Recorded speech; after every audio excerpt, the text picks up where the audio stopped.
السلام علیکم ورحمۃ اللہ۔ آج یہ ایک ٹویٹر کسی نے شیئر کیا ہے جنرل عاصم منیر صاحب کا، اور یہ انہوں نے لکھا ہے جنرل صاحب نے کہ اپنے بچوں کو بل گیٹس جیسا بنانے کی ترغیب نہ دو، بلکہ انہیں صدیق اکبر رضی اللہ تعالیٰ عنہ، عمر بن خطاب رضی اللہ تعالیٰ عنہ، عثمان غنی رضی اللہ تعالیٰ عنہ اور علی رضی اللہ تعالیٰ عنہ جیسے بنانے کی ترغیب دو، تاکہ دونوں جہانوں میں کامیابی حاصل کرنے والے بن سکو۔ تو یہ ٹویٹ جنرل صاحب نے کیا ہے، تو اس کے اوپر میں کچھ گفتگو کروں گا کہ جس دن آپ کی بات مان کر کسی جوان نے یا کسی فوجی افسر نے ابو بکر صدیق جیسا بننے کی کوشش کی، عمر بن خطاب کا راستہ اختیار کرنے کی کوشش کی، عثمان رضی اللہ تعالیٰ کا یا علی رضی اللہ تعالیٰ کا، تو اس کو آپ خود ہی آپ کا سسٹم فوج سے نکال دے گا۔ پولیس میں اگر کسی افسر نے کوشش کی تو وہ نکال دے گا، کوئی بھی۔ یہ بالکل ایک حقیقت ہے۔ آپ بڑے حیران ہوں، آپ حافظ قرآن ہیں، اللہ تعالیٰ نے آپ کو قرآن کا حفظ کرنے کے لیے موقع دیا ہے، لیکن اصل چیز ہے اس کو مانتا کون ہے، اس کے اوپر عمل کون کرتا ہے۔ ورنہ یہ تو زمین بھری پڑی ہے ان حفظوں سے، خاص کر یہ مولوی جو مسجدوں جنس والی ہیں، لاکھوں کی تعداد میں حفظ کر کے نکلتے ہیں اور ہر جگہ پھیلے ہوئے ہیں۔ بتائیے ان کا کیا فہم ہے؟ دین سے کماتے ہیں، دین کو بیچتے ہیں، کفر و شرک کے اندر لت پاتے ہیں، فرقے بناتے ہیں۔ کوئی بریلوی بنا دیا گیا، کوئی دیوبندی بنا دیا گیا، کوئی اہل حدیث بنا دیا گیا، کوئی سلفی بنا دیا گیا۔ اور یہی لوگ جب پولیس میں یا فوج میں جا کے بدعقیدگی کے ساتھ بھی اگر جان دے دیں گے تو بندہ پیچھے سے سارے کو شہید ہو گئے۔ جی ایسا تھوڑا شہید ہوتا ہے۔ آپ نے قرآن کو اگر پڑھا ہے تو قرآن کا شہید تو وہ ہے کہ جو اس کا عقیدہ صحیح ہے، لا الہ الا اللہ محمد رسول اللہ کو مانتا کون ہے۔ یہ پورا قرآن اور نبی علیہ السلام کی زندگی اسی لا الہ الا اللہ کی تفسیر ہے۔ تو آج سے 37 سال پہلے میں نے بھی عمر بن خطاب اور عثمان رضی اللہ تعالیٰ عنہ، بکر صدیق رضی اللہ تعالیٰ عنہ کا طریقہ اختیار کرنے کی کوشش کی تھی 7 پنجاب ریجمنٹ میں۔ تو اس کے بعد جو میرے ساتھ ہوا، اس کی انکوائری کرائیں۔ آپ کے اوپر بڑی بھاری ذمہ داری یہ آ گئی ہے اور آپ تک یہ بات پہنچ رہی ہے۔ میں نے اس سے پہلے 2 ویڈیو اپلوڈ کیے ہیں آپ کی تعیناتی سے پہلے کہ یہ میرا کیس ہے 7 پنجاب ریجمنٹ کے اندر سے۔ اس چیز کو ذرا انکوائری کرائیں کہ وہاں سپاہی ملک جان اور عصمت اللہ سپاہی کو اور لیفٹیننٹ ارشد کو کیا معاملہ ہوا تھا، اور کرنل نجم الحسن ملک نے 1986 میں جب نیلور میں ہماری کمپنی تھی، یہ کوٹا کی ڈیوٹی دے رہی تھی اور نیلور میں ایک کمپنی تھی، اور اجریکم میں بھی ہماری ایک کمپنی تھی، تو اس وقت کوٹا میں کیا معاملہ پیش آ گیا تھا۔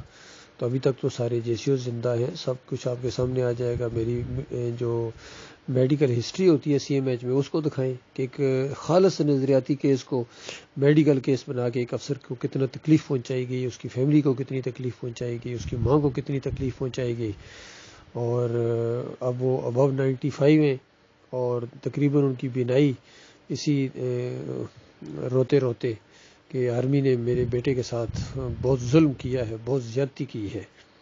تو یہ کیس میں نے ہر آرمی چیف کو بتایا ہے، ہر آرمی چیف کو، پورا ریکارڈ آپ کے پاس موجود ہے میرا، وہاں ریکارڈ دیکھیں، اپلیکیشنیں میری آ رہی ہیں وہاں۔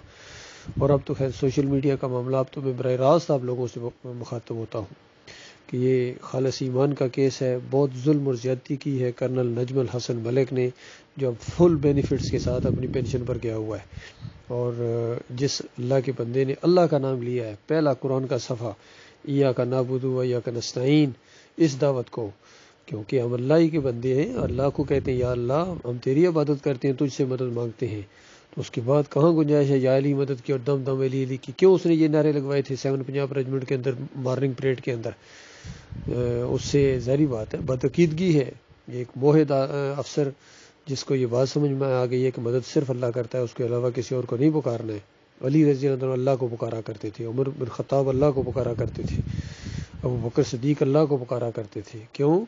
نبی علیہ السلام نے ان کو تعلیم دی تھی کہ جوتی کا تسمہ ٹوٹ جائے اللہ سے مانگو، ہنڈی کا نمک ختم ہو جائے اللہ سے، جب بھی سوال کرو اللہ سے کرو۔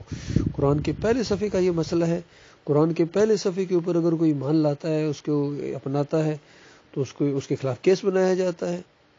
اور اس کو فوج سے نکال دیا جاتا ہے. کتنا بڑا نقصان پہنچایا ہے. فوج کا نقصان ہوا ہے, یہ ملک کا نقصان ہوا ہے.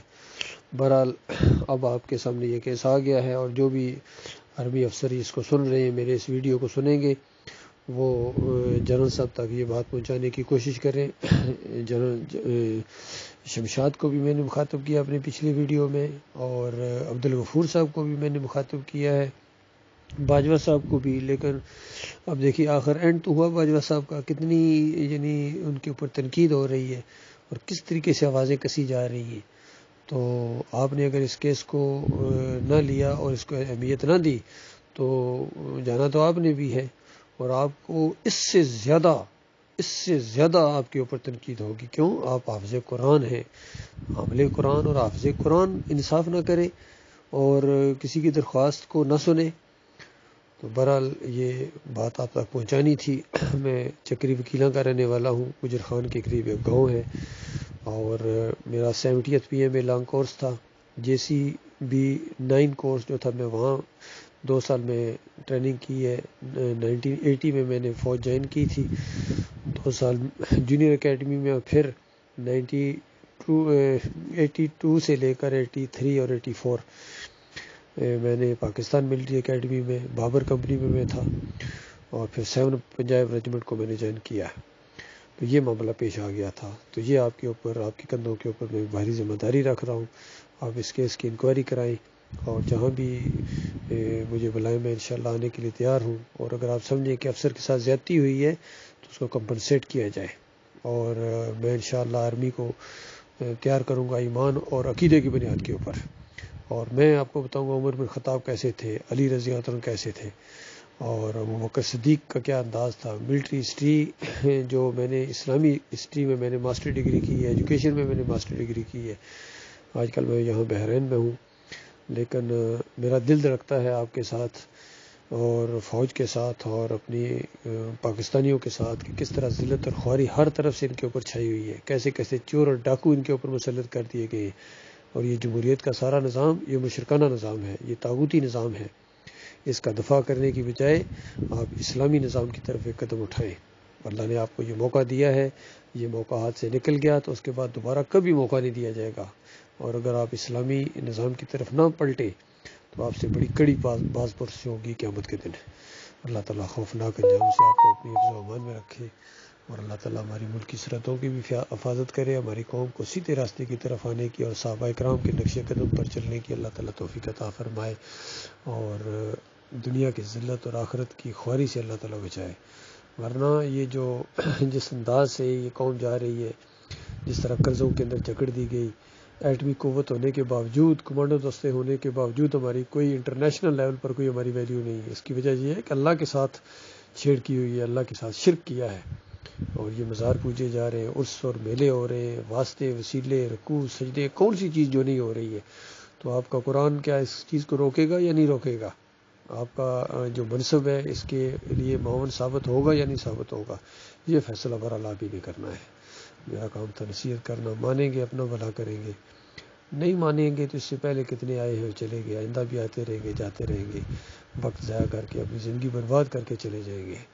اللہ تعالیٰ غور و فکر کرنے کی توفیق عطا فرمائے.